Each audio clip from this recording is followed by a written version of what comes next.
నమస్కారం. జన్మలగ్నం కార్యక్రమానికి స్వాగతం. మనతో పాటు జ్యోతిష్య, వాస్తు, సంఖ్యాశాస్త్ర మరియు శబ్ద తరంగ జ్యోతిష్య రూపకర్త, ప్రెసిడెన్షియల్ ఛాంపియన్ అవార్డు గ్రహీత డాక్టర్ శ్రీ నల్లబోతుల ప్రసాద్ నాయుడు గారు మనతో ఉన్నారు. మరి వారిని అడిగి వాళ్ళ సలహాలు సూచనల కొరకు కింద స్క్రోల్ అవుతున్న నెంబర్స్కి కాల్ చేయొచ్చు. నమస్కారం సార్. నమస్తే అమ్మ. సార్, ముందుగా ఈరోజు నార్మల్గా అబ్బాయికి కుజదోషం ఉంది అంటారు. అలా కుజదోషం ఉంటే కుజదోషం ఉన్న అమ్మాయికే పెళ్లి చేయాలి అంటారు. అసలు ఇది ఎంతవరకు కరెక్ట్? అయితే అసలు కుజదోషం మనిషి మీద ఎలా ప్రభావం చూపిస్తుంది? అంటే మనం పెళ్లి చేసేటప్పుడు మ్యాచింగ్స్ ఏ విధంగా చూస్తారు? ఇది యాక్చువల్గా చాలా బర్నింగ్ ప్రాబ్లం. ఇప్పుడు ప్రజెంట్ వివాహము అనే ప్రసక్తి వచ్చినప్పుడు అబ్బాయి తల్లిదండ్రులకు కానీ అమ్మాయి తల్లిదండ్రులకు కానీ ఇది ఒక పెద్ద ఘోష. అంటే ఆ ఘోష అనేది అంటే చాలా భయంకరంగా తయారైపోయింది ఈ మధ్యకాలంలో. కుజదోషం అనే పేరుతోటి ఎంతోమంది తల్లిదండ్రులను భయపెడుతూ ఏదో కుజదోష నివారణకని ఆ శాంతులు ఈ శాంతులు ఈ పూజలు ఆ పూజలు అని చెప్పడము 100% నమ్మక ద్రోహం తప్పితే వేరే ఇంకేం లేదు. అసలు కుజదోషము లేని జాతకం ప్రపంచం నలుమూలల నుంచి ఎవరైనా సరే ఒక్క జాతకం తెచ్చి చూపిస్తే నాకు ₹1,00,000 స్పాట్లో బహుమానం ఇస్తాను నేను. ఎందుకంటే కుజదోషము లేని జాతకం ప్రపంచంలో ఎవ్వరూ తేలేరు. అంటే ఏంటి అర్థం? ప్రతి ఒక్క జాతకంలో కుజదోషం ఉంది. కాబట్టి అమ్మాయికి కుజదోషం ఉంటే అబ్బాయికి కూడా కుజదోషం ఉండాలి, లేదు అబ్బాయికి ఉంటే అమ్మాయికి ఉండాలని ఇద్దరికి కుజదోషం ఉన్నవాళ్ళనే మనం సెట్ చేయాలి. అంటే దీన్ని బట్టి మనం ఆలోచిస్తే ఒక చిన్న కామన్గా ఎంత నవ్వులాటుగా ఉంటుందో చూడండి. సపోజ్ ఒక అమ్మాయికి కానీ అబ్బాయికి కానీ ఒక ఫిజికల్ హ్యాండిక్యాప్డ్ ఉంది అంటే వాళ్ళకి సేమ్ అదే ఫిజికల్ హ్యాండిక్యాప్డ్ ఉండే వాళ్ళని చేయాలని రూల్ పెడతాము మనం. అంటే ఇక్కడ ఏదైతే ప్రాబ్లం ఉందో అదే ప్రాబ్లం అక్కడ కూడా అమ్మాయికి అబ్బాయికి ఉంటేనే మనం చేసుకునేది. అవన్నీ అనవసరమైన విషయాలు. ఇక్కడ కుజదోషం అనేది ప్రసక్తే లేదు. ఎందుకంటే నేను 100% ఛాలెంజ్ చేసి చెప్తున్నాను. కుజదోషం గురించి మీరు ఎవ్వరు కూడా ప్రేక్షకులు 1% కూడా భయపడాల్సినటువంటి పనే లేదు. ఎందుకంటే ఇక్కడ ఒక వివాహ వ్యవస్థను చూడాలి అనుకున్నప్పుడు మ్యాచింగ్ అనేది ఇద్దరి మనుషుల యొక్క జాతకాలు, ఇద్దరు మనసుల కలిసి ఒక 4 walls రూమ్లో కూర్చొని జీవిత కాలాన్ని నడపాల్సినటువంటి దంపతులు, వ్యక్తులు. వాళ్ళు ఏదో ఆషామాషిగా ఉండే వ్యవహారం కాదు అది. వైఫ్ అండ్ హస్బెండ్ మ్యారేజ్ అయిన కాడ నుంచి చివరి దాకా వాళ్ళకి ఎన్నో బాధ్యతలు ఉంటాయి. ఏదో కొన్ని రోజులు నూతన దంపతుల్లాగా ఉంటారు. ఆ తర్వాత పోను పాత దంపతులు అయిపోతారు. సంతానం వాళ్ళు చాకడం ఈ ఫ్యామిలీ బర్డన్స్లో పడిపోతారు ఎవరైనా కూడా. వాళ్ళు కలిసిమెలిసి ఉండాలి. ఎక్కడో పుట్టిన అమ్మాయి ఎక్కడో పుట్టిన అబ్బాయి ఇద్దరు కలిసి ఒక ఇంట్లో లైఫ్ అంతా ఉండడానికి ప్రిపేర్ చేసుకుంటున్నారు మ్యారేజ్. అంటే అక్కడ మ్యాచింగ్ ఏం చూడాలంటే అమ్మాయి మనస్తత్వం ఏంటి, అబ్బాయి మనస్తత్వం ఏంటి, ముందు మ్యాచింగ్ చూడాల్సింది అది. ఎందుకంటే ఆ మ్యాచింగ్ జాతకంలో వాళ్ళ జన్మ లగ్నం ప్రకారం చూసినప్పుడు అమ్మాయి మెంటాలిటీ ఏంది, అబ్బాయి మెంటాలిటీ ఏంది. సో అది ఒక స్టెప్. రెండో స్టెప్ ఏంటంటే ఎవరికైనా కూడా ఈవెన్ అమ్మాయికి కానీ అబ్బాయికి కానీ శుక్రుడు వివాహ కారకుడు. శుక్రుడు యొక్క స్ట్రెంగ్త్ను బట్టి వివాహం లేటు కావడము లేదా తొందరగా కావడం అనేది ఆధారపడుతుంది. తర్వాత సెకండ్ హౌస్ అనేది చాలా ఇంపార్టెంట్. ఎందుకంటే అది కుటుంబ స్థానము. అంటే కుటుంబం ఏర్పడే ముందు కానీ ఏర్పడ్డ తర్వాత కానీ ఆ స్థానం యొక్క అధిపతి ఎలా ఉన్నాడు, ఆ స్థానంలో ఏ గ్రహాలు ఉన్నాయి, ఆ స్థానాన్ని ఏ గ్రహాలు చూస్తున్నాయి, వీటన్నిటి మీద ఆధారపడి కుటుంబ స్థానం యొక్క రిజల్ట్స్ మనం చెప్పేదానికి అవకాశం ఉంది. అలాగే 7th హౌస్ అంటే 7th హౌస్ అనేది వివాహ స్థానం.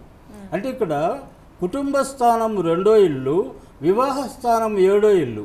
ఈ 2-7 స్థానాలు దోషరహితంగా ఉంటే వాళ్ళ సంసారం బాగుంటుంది. అవి దోషప్రదంగా ఉంటే వాళ్ళ యొక్క సంసారం దోషంగా ఉంటుంది. కాబట్టి మ్యాచింగులు చూసేటప్పుడు మనం అమ్మాయి నక్షత్రము అబ్బాయి నక్షత్రం కాదు మనం చూడాల్సింది. ఎందుకంటే మనం 2 నక్షత్రాలకి పెళ్లి చేయట్లేదు. 2 నక్షత్రాల్లో పుట్టిన ఇద్దరు వ్యక్తులు వేరే లగ్నాల్లో ఉంటారు, నక్షత్రానికి సంబంధం లేదు. ఇప్పుడు ఒక 100 మంది అమ్మాయిల్ని సేమ్ నక్షత్రంలో పుట్టిన వాళ్ళని తీసుకొని ఒక 100 మంది అబ్బాయిల్ని సేమ్ నక్షత్రంలో పుట్టిన వాళ్ళని తీసుకుంటే మనకి మ్యాచింగ్ పాయింట్లు అన్నీ ఈక్వల్గా వస్తాయి. సో 18 పాయింట్స్ దాటేసినాయి, మనకి అక్కడ నుంచి ఎన్ని పాయింట్లు ఎక్కువైతే అంత మంచిదని సంబరపడిపోతారు. సో అక్కడ మార్కులు ఎన్ని వచ్చాయని కాదు, ఈ ఇద్దరు వ్యక్తులు జన్మ లగ్నాధిపతులు ఎక్కడున్నారు, వాళ్ళ యొక్క పొజిషన్ ఎలా ఉంది, వాళ్ళల్లో కుటుంబ స్థానం ఎవరికి బాగుంది ఎవరికి బాగలేదు, అలాగే 7th అంటే వివాహ స్థానం ఎవరికి బాగుంది ఎవరికి బాగలేదు అనేది ఈ కాన్సెప్ట్ల మీద వాళ్ళ మ్యారేజ్ నిలబడింది ఆధారపడుతుంది, కానీ ఈ నక్షత్రాల యొక్క ప్రభావం కాదు. కాబట్టి నక్షత్రాలతోటి మ్యాచింగ్ చూడాల్సిన పిల్లలు కొంతమంది వస్తుంటారు మా దగ్గరికి, సార్ మా అమ్మాయికి సంబంధించి ఈ జాతకానికి ఏ నక్షత్రాల్లో పుట్టిన వ్యక్తి మాకు సరిపోతాడు అని. అంటే ఒక నక్షత్రంలో 100 మంది పుడతారు, మరి అదే నక్షత్రంలో పుట్టడం వల్ల అదే పెద్ద క్వాలిఫికేషన్ కాదు అది. ఆ నక్షత్రం అనేది దేనికి పనికిరాని అంశం. మనం ఏ దశలో పుట్టామని చెప్పడానికి తప్పితే నక్షత్రం యొక్క గుణాలు ఏవి మనకు సంబంధం లేదు. లగ్నమే మనల్ని శాసించేది, జన్మ లగ్నం. కాబట్టి మ్యాచింగ్స్ అప్పుడు కానీ, ముఖ్యంగా కుజదోషం అప్పుడు కానీ తల్లిదండ్రులు ఎవ్వరు కూడా మీరు బాధపడాల్సిన అవసరం లేదు. కుజదోషం పక్కన పెట్టేయండి. మ్యాచింగులు చూడదలుచుకుంటే జన్మ లగ్న రీత్యా చూసే ఫలితాలు ఎన్నుకోండి, అప్పుడే మీకు చక్కని ఫలితాలు వస్తాయి. అంతేగాని మేము అందరికీ చూపించి అందరూ బాగుందని చెప్తేనే చేసాము ఈ మ్యారేజ్, ఇప్పుడు ఆఖరికి కోర్టుల చుట్టూ గొడవలు తిరుగుతున్నామని చాలామంది తల్లిదండ్రులు బాధపడుతుంటారు. మరి ఎందుకు ఆ వ్యవస్థ సరిగ్గా చేయలేకపోవడం వల్ల వచ్చిన ప్రాబ్లం ఇది. సో కాబట్టి మనం జన్మ లగ్నాల ప్రకారం చూస్తేనే ఆ మ్యాచింగ్స్ సరిగ్గా ఉంటాయి. అసలు మనం జ్యోతిష్యం రంగాన్ని ఎన్నుకోవడం కూడా మన ముందు చూపుకి, అంటే భవిష్యత్ తరాల్లో మనకు ఎటువంటి ఇబ్బంది లేకుండా ప్లాన్ చేసుకోవడానికి. అంటే ఇప్పుడు మనం ఒక దేశాన్ని ఒక రాష్ట్రాన్ని పాలించే ముఖ్యమంత్రులు 5 ఏళ్లకు ఒకసారి లేదా ఇయర్లీ బడ్జెట్ పెట్టి ఆ ఇయర్లీ బడ్జెట్ ప్రకారం పన్నులు వసూలు చేయడము, ఖర్చులు పెట్టడము, దేనికి ఎంత అలాట్ చేయాలని బడ్జెట్లు వేసుకుంటున్నప్పుడు మరి జీవితాన్ని మనం ఎంతకాలం ఎంత ముందుకి ఎంత పర్ఫెక్ట్గా మనం చూసుకోగలిగితే అంత మంచి రిజల్ట్స్ ఇచ్చే సబ్జెక్ట్ ఇది. కాబట్టి దాన్ని డైల్యూట్ చేసి ఏదో ఎవరికి దోచింది వాళ్ళు చెప్పేసి జనాల్ని భయభ్రాంతులు చేసేదానికి తయారవుతున్నారే కానీ జనాల్ని భయం లేకుండా వాళ్ళకు ఒక ధైర్యం ఇచ్చి వాళ్ళకు ఒక సబ్జెక్ట్ని పరిచయం చేసే ఉద్దేశం చాలామందికి ఉండకపోవడం దురదృష్టం. సార్ మరి ఫస్ట్ కాలర్ యాంటోనీ కుమార్ లైన్లో ఉన్నారు, వారితో మాట్లాడదాం. హలో హలో, నమస్కారం అండి యాంటోనీ కుమార్ గారు. మేడం నమస్తే మేడం. నమస్తే అండి, డేట్ ఆఫ్ బర్త్ చెప్పండి. 28/4 కొంచెం క్లియర్గా చెప్పండి. 28 ఏప్రిల్ ఓకే 1984. 1984. అవును మేడం. పుట్టిన సమయం చెప్పండి. 2:37 PM. అర్ధరాత్రి 2:37 మధ్యాహ్నం మేడం. 2:37 ఓకే మధ్యాహ్నం. మరి ఏ శనివారం ఊర్లో పుట్టారు? మధ్యాహ్నం మేడం. ఏ ఊర్లో పుట్టారు? తిరుపతి అండి. తిరుపతి. అవును మేడం. సరే అండి కుమార్ గారు మాట్లాడండి. ఓకే, మిమ్మల్ని ఎక్కువ ఏ పేరుతో పిలుస్తారండి? ఇప్పుడు ఎక్కువగా కుమార్ అని పిలుస్తున్నారు సార్. అంటే ఒరిజినల్గా పెట్టింది ఆంటోనీ కుమారేనా? అవును ఉంది. సో సర్టిఫికేట్లో ఫుల్ నేమ్ ఉంటుంది కానీ పిలిచేది కుమార్. ఇప్పుడు ఎక్కువగా కుమార్ అని పిలుస్తున్నారు. అంటే అంటే ఎవరైనా ఎట్లా పిలిపించుకోమన్నారా లేకపోతే జనరల్గా పిలిచే పేరు అంతేనా? లేదు, ఇప్పుడు ఎక్కువగా పిలుస్తున్నారు ఇంట్లో కానీ బయట కానీ. ఓకే, 1 to 9 లోపల ఒక నెంబర్ చెప్పండి మీరు. 9 అండి. 9. ఓకే అండి, మీరు ఉత్తరాభద్ర నక్షత్రం 4వ పాదంలో జన్మించారు. అందువల్ల రాశి మేన్ రాశి అంటారు మీకు జనరల్గా. కానీ ఈ రాశి నక్షత్రం అనే 2 అంశాలు మనకు దేనికి ఉపయోగం లేని అంశాలు. దీనివల్ల మనకి ఎటువంటి మంచి కానీ చెడు కానీ ఏం లేదు. మీరు జన్మించిన లగ్నం అనేది మెయిన్ ఇక్కడ. అది సింహ లగ్నంలో జన్మించారు. ఆ సింహ లగ్నంలో కూడా మీరు చంద్ర యొక్క అంశంలో పుట్టున్నాడు.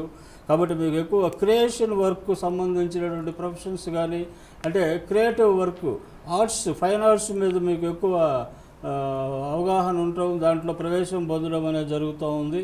అలాగే ఇప్పుడు ప్రజెంట్ మీకు ప్రొఫెషన్ సంబంధించిన స్ట్రగుల్స్ కనిపిస్తున్నాయండి. ప్రాబ్లం అదేనా మీది ఆంటోనీ కుమార్ గారు? అవును సార్.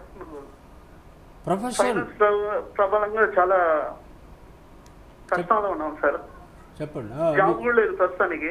ఓకే, అదే ప్రాబ్లం. అదే మెయిన్ జాతకంలో ఉన్న ప్రాబ్లము అదే ఇక్కడ. ఎందుకంటే మీ యొక్క సింహ లగ్నానికి సంబంధించి ఇక్కడ ఉన్న గ్రహాల స్థితిగతులను మనం పరిశీలించినప్పుడు 10th హౌస్లో అంటే దశమ స్థానం వృత్తి స్థానంలో రాహు ఉన్నాడు. అలాగే చతుర్థ స్థానంలో కుజుడు కేతు ఉండి రాహుకేతువుల మధ్యలో అన్ని గ్రహాలు అరెస్ట్ అయిపోవడాన్నే కాలసర్ప దోషం అంటారు. అంటే రాహుకేతువులకు సంబంధించిన దోషం అది. ప్రజెంట్ మీకు శుక్ర మహర్దశ జరుగుతుంది. శుక్రుడు అశ్విని నక్షత్రం కేతు యొక్క నక్షత్రంలో అరెస్ట్ అవ్వడం వల్ల ఈ శుక్రదశ మీకు వృత్తి మూలక సంబంధించిన ప్రాబ్లమ్స్ని క్రియేట్ చేస్తుంది. అలాగే మీకు ప్రజెంట్ 32వ సంవత్సరం జరుగుతుంది. మరి 32 సంవత్సరాలు వచ్చినా కూడా లైఫ్ సెటిల్మెంట్ లేదు. వివాహానికి సంబంధించిన కూడా ప్రాబ్లమ్స్ మీరు ఫేస్ చేయాల్సిన సందర్భాలు ఉన్నాయి. మరి వీటికి సంబంధించిన రెమెడీ ఏంటి అంటే, ఏదో మీకు ఉత్తరాభాద్ర నక్షత్రం పుట్టారు కాబట్టి నీలం వేసుకోండి, మీన రాశి కాబట్టి కనక పుష్యరాగం వేసుకోండి, శుక్రదశ జరుగుతుంది కాబట్టి డైమండ్ వేసుకోండి అని ఇలాంటి ఉచిత సలహాలు ఇచ్చేవాళ్ళు చాలామంది ఉంటారు మీకు. ఇవన్నీ కూడా అనవసరము. రాహుకేతువుల సర్పదోష నివారణ ఒకటే మీకు శరణ్యము. 100% అంటే దానికి సంబంధించిన రెమెడీ పూర్తి కాగానే మీకు మంచి ఫలితాలు ఇచ్చేటువంటి అంశం అది. దానికి సంబంధించిన పూర్తి డీటెయిల్స్ కోసం ఒకసారి కాల్ చేస్తే నేను మీకు గైడ్ చేస్తాను. సో దాని ప్రకారం మీరు ముందుకెళ్తే ఖచ్చితంగా మీ జాతకం మంచి జాతకం అవుతుంది. Best of luck Antony Kumar గారు. అలాగే కుమార్ అని పిలిపించుకోవడం ముందు మానేయండి. ఎందుకంటే కుమార్ అనే శబ్దంలో శుక్రుడు ఉన్నాడు. శుక్రుడు మీకు జాతకంలో చెడిపోయి ఉన్నాడు. చెడిపోవడం అంటే ఇక్కడ ఆయన యొక్క ఈ లగ్నానికి దశమాధిపత్యం వచ్చి, అంటే కేంద్రాధిపత్య దోషం వచ్చి 9th హౌస్లో ఉండడం అనేది చాలా బ్యాడ్. కాబట్టి మీరు కుమార్ అని పిలిపించడంలో ఈ కుమారులో శబ్దంలో శుక్రుడు మీ జాతకాన్ని రివర్స్ చేస్తుంటాడు. కాబట్టి మీరు కుమార్ అని పిలిపించడం తగ్గించేసి ఈవెన్ ఆంటోనీ పిలిచినా కూడా ఇబ్బంది ఏం లేదు. కాబట్టి మీరు ఆ పేరు ఒకటి చేంజ్ చేసుకొని పిలిపించడం అనేది, కాలింగ్ నేమ్ అనేది మార్చుకోండి. అలాగే సర్పదోష నివారణ చేసుకోండి. తప్పకుండా మీ జాతకం బాగుపడుతుంది. Best of luck Antony. Sir మా నెక్స్ట్ ఇంకో కాల్ ఉన్నారు, నల్గొండ నుంచి సంతోష్, వారితో మాట్లాడదాం. హలో, నమస్తే అండి సంతోష్ గారు. డేట్ ఆఫ్ బర్త్ చెప్పండి. 17/2/1988. 17/2/1988. పుట్టిన సమయం చెప్పండి. మార్నింగ్ 4:30. తెల్లవారుజామున 4:30 అవునండి. ఏ ఊర్లో పుట్టారు? నల్గొండలో. నల్గొండ. ఎక్కువగా ఏ పేరుతో పిలుస్తుంటారు మిమ్మల్ని? సంతోష్. సంతోష్ అని పిలుస్తారు. సరే అండి సంతోష్ గారు, మాట్లాడండి. 1 to 9 లోపల ఒక నంబర్ చెప్పు సంతోష్. 5. ఓకే. ఇప్పుడు మీరు ధనిష్ట నక్షత్రం 1వ పాదంలో జన్మించారు. అంటే దానికి సంబంధించిన రాశి మకర రాశి అంటారు. కానీ యాక్చువల్గా మీరు జన్మించినటువంటి లగ్నం వచ్చి ధనుస్సు లగ్నం. అంటే ధనుర్లగ్నం అనేది దాంట్లో తర్వాత మళ్ళీ మీరు కుజుడు యొక్క అంశలో జన్మించడం అనేది జరిగింది. అలాగే ప్రజెంట్ గురు మహర్దశ జరుగుతుంది. మరి మీ యొక్క లగ్నాత్తో ఉన్న గ్రహాల స్థితిగతులు అన్నీ పరిశీలిస్తే ప్రజెంట్ మీకు 28వ సంవత్సరం జరుగుతుంది. మరి 28వ సంవత్సరం జరుగుతూ గురువులో శని భుక్తి జరుగుతుంది. అంటే ఇక్కడ మీకు కుటుంబ ఆర్థిక సంబంధించిన వ్యవహారాల్లో అపజయాలు, నష్టాలు కలుగుతూ ఉన్నాయి. అలాగే వివాహ సంబంధించిన ప్రయత్నాలు సక్సెస్ కావు. ప్రొఫెషన్ కూడా అప్ అండ్ డౌన్స్లో ఉంది. మరి మీ సమస్య ఇదేనా, వేరే ఇంకేదన్నా ఉన్నాయా? జాబ్ గురించి గురుగారు. ఇప్పుడు ఒకటి మీకు గురుదశ జరుగుతూ యాక్చువల్గా మీ ఎవరు చూసినా కూడా గురుదశ బ్రహ్మాండంగా యోగిస్తుంది. గురువు చాలా విశేష యోగకారకుడు. గురువు యొక్క పని చాలా విపరీతంగా ఉంటుందని చెప్పడం అనేది జరుగుతూ ఉంటుంది. కానీ గురువు ఇక్కడ స్థితి రీత్యా బలహీనం అయిపోయాడు. ఎందుకంటే ఇక్కడ లగ్నాధిపతి ప్లస్ చతుర్థాధిపతి కేంద్రాధిపత్య దోషాలు వచ్చి ఆయన 5వ ఇంట్లో కోణస్థానంలో ఉండడం దోషం. అంటే ఇక్కడ గురువు యొక్క ప్రసక్తి బాగా తగ్గిపోయింది. గురువు ప్రాశస్త్యం తగ్గిపోయి గురువు బాగా బలహీనపడిపోవడం వల్ల ఆ దశ మీకు సపోర్ట్ ఇవ్వకపోవడం జరుగుతుంది. అలాగే 28వ సంవత్సరం అంటే 28 అనేది జస్ట్ లైక్ దట్ ఒక నంబరు కాదు. ఏజ్ అనేది ఒక నంబర్ కాదు. 2 + 8 అంటే 10 అంటే మళ్ళీ 1 వస్తుంది. 1 అంటే రవి. అంటే ప్రతి నెంబర్లో ఒక గ్రహం ఉంది. మరి ఆ గ్రహం మీ జాతకంలో ఎక్కడుంది, ఆ జాతకంలో ఎటువంటి కండిషన్లో ఉంది, జాతకంలో మీకు సపోర్ట్ చేస్తుందా, బ్యాడ్ చేస్తుందా, ఇవన్నీ చూడందే మనం కేవలం నెంబర్ 1లో చాలా బాగుంటుందంటే కుదరదు. కాబట్టి ఇక్కడ రవి మీకు బాగలేడు. కాబట్టి ఈ 28 వదిలేయండి. నెక్స్ట్ ఫిబ్రవరి దాకా కూడా మీరు ఏ ప్రయత్నాలు చేసినా సక్సెస్ కాదు. 29వ సంవత్సరం వచ్చాక మీకు ఖచ్చితంగా డెవలప్మెంట్ వస్తుంది. అప్పటి వరకు మీరు చేయాల్సినటువంటి రెమెడీ ఏంది అంటే మన ఆదిత్య హృదయం అంటే సూర్య భగవానుకు సంబంధించిన ఏ మంత్రాలైనా సరే ఆడియో ప్రతిరోజు ఒక హాఫ్ అన్ అవర్ వింటూ ఉండండి. అదే మీకు ట్రీట్మెంటు, అదే మీకు రెమెడీ, ఇంకేది అవసరం లేదు. 29 వచ్చాక అన్నీ కూడా బెటర్మెంట్స్ వచ్చి మీకు ముందుకెళ్ళే అవకాశాలు ఉంటాయి. కాబట్టి బెస్ట్ ఆఫ్ లక్ అండి. Thank you. సార్ మరి నెక్స్ట్ కాలర్ హన్మకొండ నుంచి ఉన్నారు, పుల్లారెడ్డి గారు, వారితో మాట్లాడదాం. హలో హలో, నమస్కారం అండి. నమస్కారం. నమస్తే అండి పుల్లారెడ్డి గారు, ఎవరి గురించి తెలుసుకోవాలనుకుంటున్నారు? జే రణధీర్ రెడ్డి అండి. రణధీర్ రెడ్డి. రణధీర్ రెడ్డి అండి. ఎక్కువగా ఏ పేరుతో పిలుస్తుంటారు? ఏమండి? ఎక్కువగా ఏ పేరుతో పిలుస్తూ ఉంటారు? రణధీర్ రెడ్డి. రణధీర్ అని పిలుస్తుంటారు. Okay, డేట్ ఆఫ్ బర్త్ చెప్పండి. 8/3/1985. 8/3/1985. పుట్టిన సమయం ఉదయం 6:55. శుక్రవారం. సరే అండి, పుట్టిన ఊరు? హన్మకొండ అండి. హన్మకొండలో జన్మించారు. ఓకే సరే అండి. అండి, 129 లోపల ఒక నెంబర్ చెప్పండి. ఏమండి? మీ బాబు లేడా? బాబు పేరు రణధీర్ రెడ్డి అండి. మీ బాబు అక్కడ ఉన్నాడా? లేదండి, బయట ఉన్నాడు. ఓకే, 129 లోపల ఒక నెంబర్ చెప్పండి. 129 చెప్పండి. ఓకే అండి, ఇప్పుడు మీ బాబు ఉత్తరా నక్షత్రం 4వ పాదంలో జన్మించాడు. అందువల్ల రాశి కన్యా రాశి అంటారు. కానీ యాక్చువల్గా ఆయన జన్మించిన లగ్నం వచ్చి మీన లగ్నంలో జన్మించాడు. ఇక్కడ ఈ రాశి ఈ నక్షత్రం ఈ రెండు కూడా పనికిరాని అంశాలు. 60-70 ఏళ్ళుగా మనల్ని చీకట్లో నెట్టేసిన రాశి ఫలితాలు ఈరోజు కూడా వినడము చూడడం అనేది అంతకు మించిన మహాపరాధం ఇంకొకటి లేదు. ఎందుకంటే ఒక రాశిలో 12 కోట్ల మంది ఉన్నారు. అది ఏ రాశి అనేది మనకు 3 రాశులు సంబంధించిన ఫలితాలు ఉన్నాయి. ఒకటి జన్మ నక్షత్రం ప్రకారం వచ్చే రాశి, ఒకటి నామ నక్షత్రం ప్రకారం వచ్చే రాశి, ఇంకొకటి western astrology sun sign system ప్రకారం 1 మంత్ డ్యూరేషన్లో ఒక్కొక్క రాశి వస్తుంది. మరి ఈ 3 రాశుల్లో మనం ఏ రాశి చూసుకోవాలి, ఏ రాశిలో మనకి మంచి ఫలితాలు ఉంటే ఆ రాశి చూసుకొని తృప్తి పడ్డమైనా మనం చేసేది ఉగాది రోజు కాడ నుంచి ప్రతిరోజు టీవీలో చెప్పేది ఈ ఎండారికైనా ప్రతి ఒక్క వ్యక్తికి ఒక జాతకం ఉంది. దాన్నే జన్మలగ్నం అంటారు. ఆ అకౌంట్లోకి వెళితేనే ఆ ఒక్క వ్యక్తి యొక్క జాతకం తెలుస్తుంది. అంతేగాని 12 కోట్ల మంది ఉండే రాశి ఫలితాలు చెప్పడం కాదు జ్యోతిష్యం అంటే. కాబట్టి మీ బాబు జన్మించినటువంటి లగ్నం మీన లగ్నంలో జన్మించాడు. ప్రజెంట్ రాహు మహర్దశ జరుగుతుంది. అలాగే ఆయనకి ఏజ్ కూడా 31వ సంవత్సరం. అంటే 3+1 4 అంటే రాహు. అంటే ఇక్కడ దశ రాహు దశ, ఏజ్లోనూ రాహు ఉన్నాడు. మరి జాతకంలో ఈ మీన లగ్నానికి ఉన్న గ్రహాల స్థితిగతులు వీక్షిస్తే ఈయనకి మ్యారేజ్ సంబంధించినటువంటి ప్రాబ్లమ్స్ కనిపిస్తున్నాయి.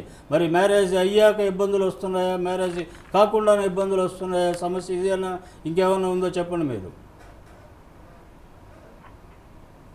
హలో, కట్ అయినట్టుంది మీ సొల్యూషన్. సో మీకు ఇక్కడ ఈ సర్పదోషం యొక్క ఎఫెక్ట్ మీకు బాగా తగులుతుంది. అందువల్ల ఈ జాతకులకి వివాహ సంబంధించిన వ్యవస్థ ప్రాబ్లమ్స్లో ఉంది. కాబట్టి సర్పదోష నివారణ చేసుకుంటే కానీ ఈ జాతకులు ముందుకెళ్ళలేరు. ఆ తర్వాతే ఈయన యొక్క లైఫ్ స్థిరపడుతుంది. ఆ తర్వాతే ఫైనాన్షియల్ స్టేటస్ పెరుగుతుంది. ఆ తర్వాతే ఆయనకు మంచి అభివృద్ధికరమైన జీవితము జాతకము వస్తుంది. కాబట్టి ఆ నివారణకు ప్రయత్నం చేయండి. Best of luck Ranadheer Reddy. Next ఇంకో కాలర్ ఉన్నారు, వెంకటేశ్వర్లు, తూర్పుగోదావరి నుంచి, వారితో మాట్లాడదాం. హలో, నమస్కారం అండి వెంకటేశ్వర్లు గారు. నమస్తే అండి. నమస్తే అండి, ఎవరి గురించి తెలుసుకోవాలనుకుంటున్నారు? నా గురించేనండి. మీ డేట్ ఆఫ్ బర్త్ చెప్పండి. అదే 1970 అండి.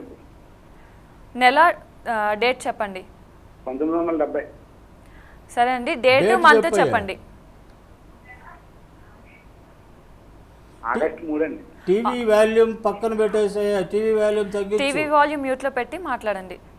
ఆగస్టు 3 అండి. ఆగస్ట్ 3,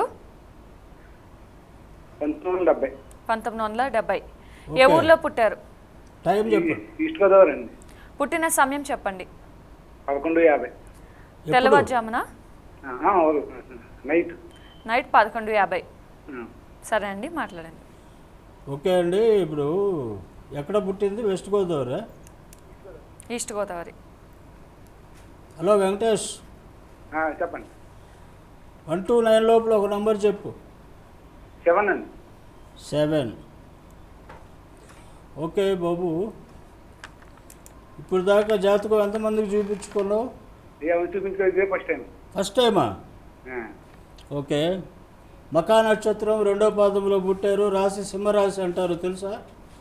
కుంభరాశి అని అంటే నాది మిథున రాశి అని అనుకున్నాను ఇప్పుడు దాకా. అది పేరు ప్రకారం వెంకటేష్ కదా, వెంకటేశ్వరరావు. అది వెంకటేశ్వరరావు, అది పేరు ప్రకారం వచ్చే రాశి. ఇది జన్మరాశి. వెస్టర్న్ అస్ట్రాలజీలో ఇంకొక రాశి వస్తుంది నీకు. కాబట్టి ఈ రాశులు పక్కన పెట్టు. నువ్వు జన్మించినటువంటి లగ్నము మేష లగ్నము, లగ్నాత్తు ఉన్న గ్రహాల స్థితిగతులు పరిశీలించినప్పుడు ప్రజెంట్ మీకు జరుగుతున్నటువంటి దశ కుజ మహర్దశ జరుగుతుంది. కుజుడు రవితో కలిసి చతుర్థ స్థానంలో ఉన్నట్టే ఉండి సప్తమ స్థానాన్ని అంటే మారక స్థానాన్ని చూడడం వల్ల ఆరోగ్య సమస్యలు, విపరీతమైన టెన్షన్స్, వివాహ సంబంధించిన సమస్యలు, అంటే లైఫ్లో మీకు ఇప్పుడు దాకా ఇక్కడి నుంచి అభివృద్ధి వచ్చింది నాకు అని చెప్పుకోవడానికి వీలు లేని స్థితిలో ఉంది మీ జాతకం. మరి అంతేనా, ఇంకేదన్నా ఉందో చెప్పండి. అంతేనండి, అంతేనండి. మరి ఎందుకు మరి ఆ ప్రాబ్లమ్స్ ఎందుకు వచ్చాయి? మరి సింహరాశి వాళ్ళందరూ ఇట్లాగే ఉన్నారా, లేకపోతే మిథున రాశి వాళ్ళందరూ ఇలాగే ఉన్నారా? కాబట్టి ఇక్కడ రాశులకు సంబంధం లేదు. బ్యాంకులో ఎన్ని కోట్ల మంది అకౌంట్లు ఉన్నా ఎవరి అకౌంట్లో ఎంత డబ్బు ఉందో అంతే వస్తుంది.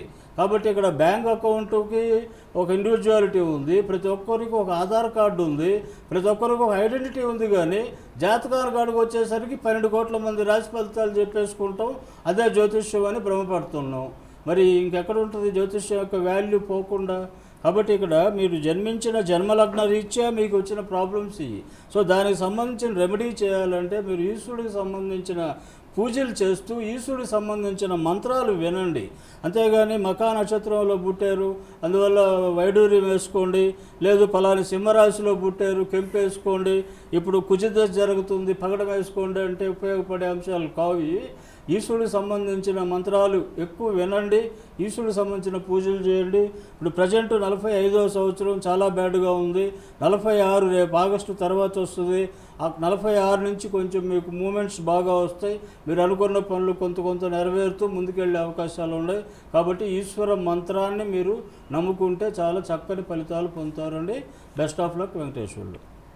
నెక్స్ట్ ఇంకో కాల్ ఉన్నారు హైదరాబాద్ నుంచి కొండబాబు, వారితో మాట్లాడదాం. హలో, నమస్కారం అండి. నమస్కారం అండి కొండబాబు గారు, డేట్ ఆఫ్ బర్త్ చెప్పండి. మా పాపకు తెలుసుకుంటాను. రుక్మిణి రత్నశ్రీ వసుధ అండి. రుక్మిణి రత్నశ్రీ వసుధ, ఎక్కువగా ఏ పేరుతో పిలుస్తూ ఉంటారు? వసుధ అని పిలుస్తుంటాం అండి. వసుధ అని పిలుస్తారు. డేట్ ఆఫ్ బర్త్ చెప్పండి. డేట్ ఆఫ్ బర్త్ 13/95 అండి. 13/95. పుట్టిన సమయం 7:10 మధ్యన అండి. ఎప్పుడు? పగలండి, ఉదయం 7:10 7:15 మధ్యన. ఎక్కడ పుట్టారు? కాకినాడ. అవునండి. సరే అండి, 129 లోపల ఒక నంబర్ చెప్పండి. 4 అండి. ఓకే, ఇప్పుడు మీకు పాప ఏం చదువుతుందండి? ఇప్పుడు అయిపోయిందా డిగ్రీ? ఇంకా డిగ్రీ ఎగ్జామ్స్ ఫైనల్ రాసిందండి, మొన్నే రాసింది. ఓకే, మృగశిర నక్షత్రం 4వ పాదంలో పుట్టింది. అందువల్ల రాశి మిథున రాశి అంటారు. యాక్చువల్గా మనకు సంబంధించి ఈ రాశి నక్షత్రాల వల్ల ఉపయోగం లేదు కాబట్టి లగ్నం ఏంది చూడాలి. మరి జన్మ లగ్నం చూసినప్పుడు మీన లగ్నం వచ్చింది. అలాగే మీన లగ్నంలో శుక్రుడు యొక్క అంశలో జన్మించింది. మరి లగ్నాత్తు ఉన్న గ్రహాల పరిస్థితిని చూసినప్పుడు ప్రజెంట్ ఆమెకు జరుగుతున్నటువంటి దశ గురు మహర్దశ జరుగుతుంది. మరి అలాగే ఇప్పుడు 20 ఏజ్ కూడా 20 సంవత్సరం జరుగుతుంది. మరి జరిగే దశ గురుదశ మంచిదే. ఎందుకంటే లగ్న దశమాధిపతి కేంద్రాధిపత్య దోషం పొందిన గురువు భాగ్యస్థానంలో జ్యేష్ఠ నక్షత్రం అంటే బుధుడు యొక్క నక్షత్రంలో ఉండడం దోషానికి నివృత్తి అయ్యి ఈ దశ మంచి విపరీతమైనటువంటి యోగ దశగా ఇస్తుంది. ఆమెకు మంచి అభివృద్ధి. ఇది అయిపోగానే ఆమెకు ఏదైనా గ్రూప్స్ లేకపోతే ఏదైనా ఎగ్జామ్స్ కాంపిటేటివ్ ఎగ్జామ్స్ రాస్తే జాబ్ వచ్చే అవకాశం ఉంది. అలాగే వివాహ సంబంధాలు మంచిగా వస్తాయి, లైఫ్లో బాగా సెటిల్ అవుతుంది. కాకపోతే కొంచెం మీకు కోపం జాస్తి, దాన్ని కంట్రోల్ చేసుకోమని చెప్పండి. అలాగే సుబ్రహ్మణ్య స్వామికి సంబంధించిన మంత్రాలు వినిపించండి. తనకి లైఫ్ లాంగ్ సుబ్రహ్మణ్య స్వామి యొక్క మంత్రాలు వినడము, సుబ్రహ్మణ్య స్వామి యొక్క గాడ్కి పూజ చేయడం అనేది చాలా మంచిది. సో అవి చేస్తే చాలు, వేరే ఎటువంటి రెమెడీస్ అవసరం లేదు. మీ పాపకి బెస్ట్ ఆఫ్ లక్ చెప్పండి. మా నెక్స్ట్ ఇంకో కాల్ ఉన్నారు హైదరాబాద్ నుంచి దిలీప్ కుమార్, వారితో మాట్లాడదాం. Hello, good evening madam. Good evening అండి దిలీప్ కుమార్ గారు, డేట్ ఆఫ్ బర్త్ చెప్పండి. మేడం నాది సర్టిఫికేట్ డేట్ ఆఫ్ బర్త్ చెప్పమంటారా లేకపోతే real date of birth? Original real కావాలండి. ఒరిజినల్ డేట్ ఆఫ్ బర్త్ కావాలి. Okay madam. చెప్పండి. 11/7/1990. 11/11 11/7/1990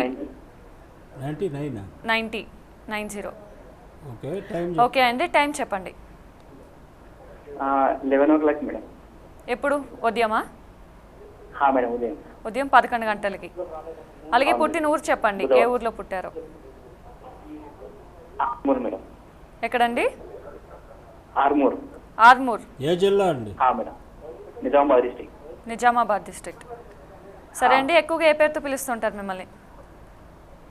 అందరు దిలీప్ అని పిలుస్తాను మేడం. దిలీప్ అని పిలుస్తూ ఉంటారు. ఓకే అండి, ఓకే 1 to అండి, 9 లోపల ఒక మాట్లాడండి. నంబర్ చెప్పు. దిలీప్ సార్ 1 నుంచి 9 లోపల ఒక నంబర్ చెప్పు. 3 సార్. 3 నెంబర్ 3. Yes sir.